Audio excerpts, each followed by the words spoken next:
Adakah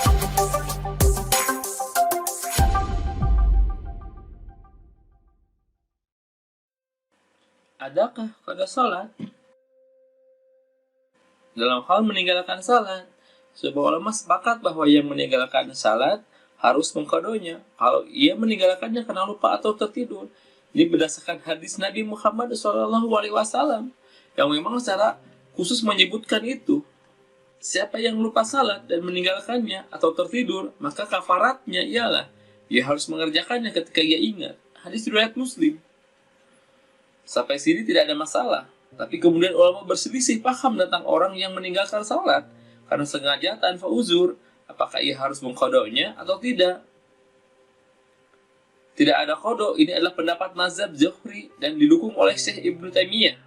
Wajib qada ini pendapat ulama fikih 4 mazhab, Hanafi, Maliki, Syafi'i, dan Hanbali. Kita akan bahas dari masing-masing kelompok ini, mulai dari kelompok yang mengatakan bahwa tidak ada qada salat, yaitu pendapat Imam Abu Daud Al-Zuhri, yang kemudian direkam oleh Imam Ibnu Hazm dan kitabnya Al-Muhalla, dan juga pendapat Syekh Ibnu Taimiyah. Yang pertama, tidak ada qada. Secara tegas, Imam Ibnu Hazm Al-Andalusi mengatakan dalam kitabnya Al-Muhalla bahwa tidak ada yang namanya syariat qada salat kecuali bagi yang lupa dan tertidur. Lalu apa yang harus dilakukan? Yang harus dilakukan ialah memperbanyak istighfar, berbuat kebajikan, memperbanyak sholat sunnah agar nanti timbangan kebaikannya meningkat di akhirat. Pekerjaan sia-sia dan tidak diterima. Imam Ibnu Hazm dengan yakin bahwa tidak ada qada salat karena tidak ada syariatnya, dan itu hanya pekerjaan yang sia-sia. Bahkan Syekh Ibnu Taimiyah dalam Mazmum Fatwanya mengatakan bahwa jika ia melakukan qada salat secara zahir itu sah dan bisa dikerjakan, tapi sayangnya secara tidak diterima. Beliau mengatakan pembahasan masalah ini berhubungan dengan orang yang salat dan membayar zakat, namun secara nifak atau munafik dan riya, secara zahir itu sah, tapi secara batin itu tidak diterima. Kemudian, apa dari kelompok ini sehingga mengatakan bahwa qada salat itu tidak ada? Yang pertama, dengan dalil hadis di atas bahwa yang dibolehkan qada itu ialah orang yang lupa dan tertidur, sedangkan orang yang sengaja itu tidak termasuk dalam 2 golongan yang disebutkan dalam hadis tersebut, maka tidak ada qada baginya. Kedua, Allah Subhanahu wa Ta'ala telah menentukan waktu bagi setiap sholat, seperti waktu asar sampai terbenam matahari, subuh sejak terbit fajar sampai terbit matahari, dan seterusnya. Allah Subhanahu wa Ta'ala berfirman dalam Quran surat An-Nisa ayat 103, sesungguhnya salat bagi orang mukmin ialah kewajiban yang sudah terwaktu. Kalau orang dibolehkan mengqada salat, lalu buat apa Allah Subhanahu wa Ta'ala membuat batasan-batasan waktu masing-masing salat? Seperti halnya haji atau puasa. Itu semua sudah ada waktunya tertentu. Tidak sah orang berhaji kecuali di bulan Dzulhijjah, dan tidak sah orang berpuasa di malam hari. Maka begitu juga salat. Ketiga, Imam Ibnu Hazm mengatakan bahwa semua sepakat kalau mengerjakan salat pada waktunya itu adalah sebuah ketaatan, dan meninggalkannya ialah sebuah kemaksiatan. Jadi orang yang meninggalkan salat secara sengaja yang berdosa karena itu maksiat. Lalu bagaimana bisa sebuah maksiat diganti dengan sebuah ketaatan, yaitu sholat selain waktunya? Keempat, Allah Subhanahu wa Ta'ala dalam surat Al-Ma'un ayat 4-5 mengancam orang-orang yang meninggalkan salat dengan wa'il atau kecelakaan. Bahkan dalam beberapa tafsir dikatakan bahwa wa'il itu ialah nama salah satu lembah di neraka Jahannam. Maka wa'il atau celaka bagi mereka yang salat tapi lalai akan salatnya. Walaupun terjadi perbedaan pendapat tentang makna wa'il itu sendiri, tapi yang pasti bahwa mereka yang mengerjakan salat tapi di luar waktu, yakni orang lalai, itu mendapat ancaman. Dan kalau ada ancaman berarti pekerjaan itu tidak diridhoi Allah Subhanahu wa Ta'ala. Dan yang tidak diridhoi Allah itu adalah pekerjaan yang haram. Di akhir pembahasan, beliau Ibnu Hazm menegaskan bahwa pendapat ini adalah pendapat yang juga dipegang oleh beberapa sahabat, Abdullah bin Umar, Sa'ad bin Abi Waqqas, dan dari tabi'in Muhammad bin Sirin serta Umar bin Abdul Aziz. Golongan yang mewajibkan qada dalam salat. Ini adalah pendapat yang dipegang oleh jumhur ulama mazhab fikih yang bermuktamad. Bahkan Imam Al-Nawawi dalam kitabnya menyebutkan bahwa adanya qada salat bagi orang yang meninggalkannya secara sengaja ialah izma. Karena ini izma, maka tidak ada yang boleh menyelisihnya. Mazhab Imam Ahmad bin Hanbal pun juga mengatakan bahwa orang yang meninggalkan sholat dengan sengaja itu kafir. Status kafirnya masih terhalang jika ia mau mengkodok sholatnya. Ketika sang imam memerintahkan, kalau tidak mau barulah ia dihukumi kafir dan dia dibunuh. Jadi ia masih harus mengkodok sholat. Imam Al-Sawi dari kalangan Malikiyah mengatakan bahwa pendapat tidak adanya kodok sholat bagi yang meninggalkan sholat secara sengaja ialah pendapat yang syad dalam literatur fikih. Dari kelompok ini ialah yang pertama, dengan hadis yang sudah disampaikan di atas, bahwa yang lupa dan tertidur sehingga meninggalkan salat, maka harus menggantinya ketika ingat. Dan hadis seperti ini banyak diriwayatkan oleh semua ahli sunnah, Abu Daud, At-Tirmizi, An-Nasai, Ibnu Majah, termasuk Imam Al-Bukhari dan Imam Muslim, walau dengan lafaz yang berbeda. Memang benar yang diwajibkan qada itu hanya orang yang lupa dan tertidur, dan yang sengaja tidak ada. Tapi ingat bahwa dalam syariah adalah dalalah al-mantuq dan dalalah al-mafhum.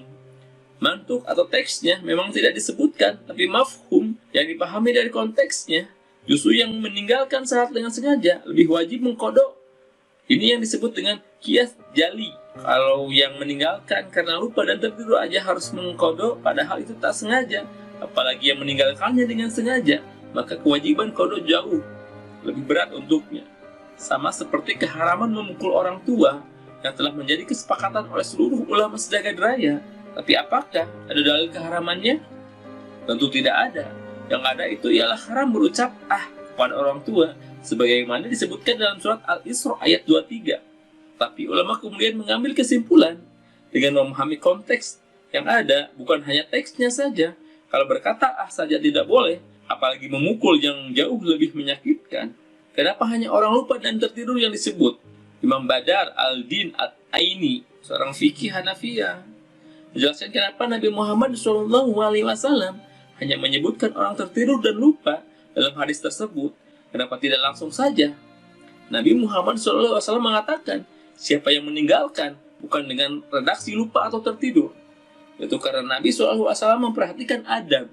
Karena meninggalkan salat secara sengaja bukanlah perilaku seorang muslim. Karena itu, Nabi mengatakan seperti itu sebagai bentuk husnuzon, rasa baik kepada muslim. Tetapi hukum yang terkandung di dalam hadis tersebut tidak terbatas hanya untuk orang-orang lupa atau tertidur, tapi justru untuk semua yang meninggalkan salat, sengaja atau tidak. Kedua, seorang muslim ketika masuk waktu salat, maka salat itu menjadi kewajiban buat dirinya, menjadi tanggungan yang harus diselesaikan.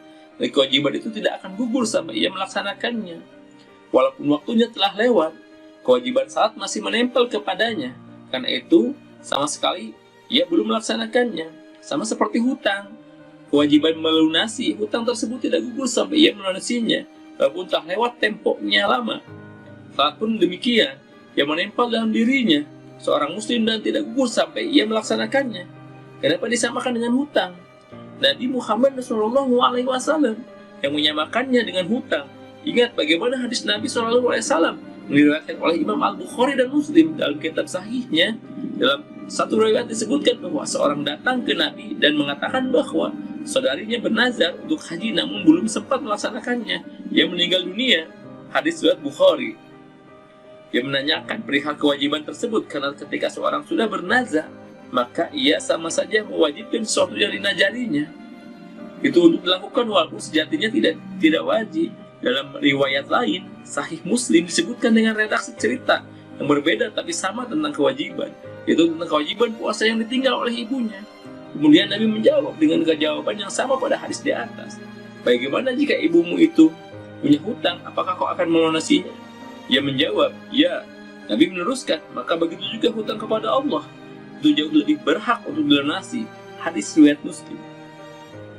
Jadi kewajiban itu sama seperti hutang yang tidak bisa dilunasi kecuali dengan melunasinya, itu dengan melaksanakannya. Dan menganalogikan kewajiban dengan hutang bukanlah karangan ulama, akan tetapi Nabi sendiri yang mencontohkan. Ketiga, mengqada sholat di luar waktunya ialah bukan dimaksud dengan mengganti maksiat dengan ketaatan. Bukan itu.